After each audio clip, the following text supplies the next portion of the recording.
నమస్తే, JK news కి స్వాగతం.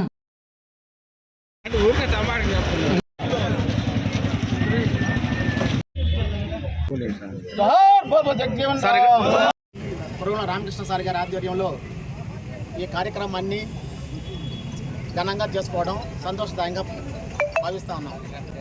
వెంకటగిరి నియోజకవర్గ ప్రజలందరికీ ఈ సందర్భంగా బాబా జగజ్జీవన్ జయంతి శుభాకాంక్షలు తెలియజేస్తూ ఉన్నాం.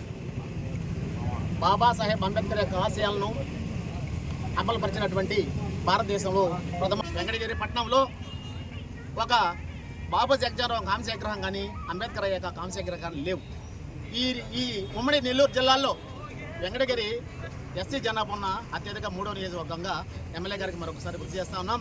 వచ్చే జయంతి నాటికి ఎమ్మెల్యే గారి యొక్క మంచి హృదయంతో బాబా జగజ్జీవన్ విగ్రహాన్ని ఏర్పాటు చేసి మనకందరూ కూడా శుభపరిణామం తెలియజేస్తారని, అదేవిధంగా అంబేద్కర్ జయంతి విగ్రహాలు కూడా ఆయన ఆధ్వర్యంలోనే ఏర్పాటు చేసుకొని మనం సంతోషంగా, ఎందుకంటే ఆయన పేదలు పినేది.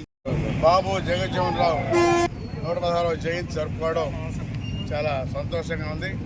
అందులో నేను పాల్గొనడం కూడా అదృష్టంగా భావిస్తూ ఉన్నాను. ఎందుకంటే ఇలాంటి పెద్దవాళ్ళ గురించి తెలుసుకొని కొన్ని చేయాల్సినటువంటి కార్యక్రమాలు కూడా ఉన్నాయి. ఆ రోజుల్లో స్వచ్ఛందంగా వాళ్ళు సేవ కోసమే పాటుపడేవాళ్ళు. ఈరోజు స్వార్థాలు ఎక్కువైపోయినాయి. కాబట్టి ఇలాంటి వాళ్ళని మనం గుర్తించుకొని వాళ్ళ ఆశయాల్ని కొంతవరకు తీసుకెళ్లేదానికి మనం ప్రయత్నం చేయాలని చెప్పని కూడా అందరికీ తెలియజేస్తా ఉన్నా.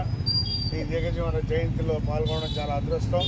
కాబట్టి ఆయన ఆశయాలు కొన్ని అయినా కానీ ఖచ్చితంగా తీసుకుపోతామని చెప్పని కూడా తెలియజేస్తూ, ఇక్కడ ఇప్పుడే శ్రీనివాస్ అడిగాడు, మన ప్రభుత్వం వచ్చిన తర్వాత ఏదో సెంటర్లో మనం పెడతామని చెప్పని కూడా తెలియజేస్తాం.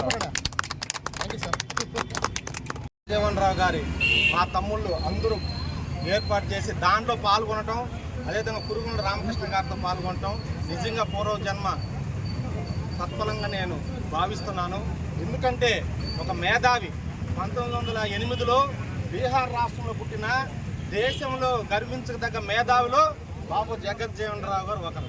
ఎందుకంటే ఆయన 50 సంవత్సరాలు పార్లమెంట్లో సభ్యుడిగాను, 30 సంవత్సరాలు కేంద్ర మంత్రిగాను ఉన్నాడు. కేవలం కేంద్ర మంత్రిగానే లేడు ఆయన, కానీ చాలా గొప్ప విషయాలు చేశాడు. 1974లో ఎమర్జెన్సీ పీరియడ్లో ఇందిరాగాంధీ ప్రైమ్ మినిస్టర్గా ఉన్నప్పుడు భారతదేశంలో కూటికి తినేదానికి అన్నం దొరకని పరిస్థితుల్లో ఆయన హరిత విప్లవాన్ని తీసుకొచ్చి బ్రహ్మాండమైన ఆహార ధాన్యాలను ఉత్పత్తి చేసి భారతదేశం దేనికి తగ్గదు అని నిరూపించిన వ్యక్తి బాబు జగజ్జీవన్ రావు గారు. అదేవిధంగా రైల్వే శాఖ మినిస్టర్గా ఉన్నాడు ఆయన. రైల్వే శాఖ మినిస్టర్గా ఉండి అనేక కీలకమైన మార్పులు రైల్వే శాఖలో తీసుకొచ్చి భారతదేశ రైల్వే శాఖను ప్రపంచంలో అత్యధిక రైల్వే శాఖను వ్యవస్థను చేసిన వ్యక్తి బాబు జగజ్జీవన్ రావు గారు. అదేగాక ఆయన రక్షణ శాఖ మంత్రిగా ఉన్నారు. రక్షణ శాఖ మంత్రిగా ఉన్నప్పుడు పాకిస్తాన్ యుద్ధం వచ్చినప్పుడు ఆ యుద్ధంలో గెలిచింది కేవలం బాబు జగజ్జీవన్ రావు వల్లేనని ఈరోజు రాజ్యాంగ సవరంగా తెలియజేస్తున్నారు.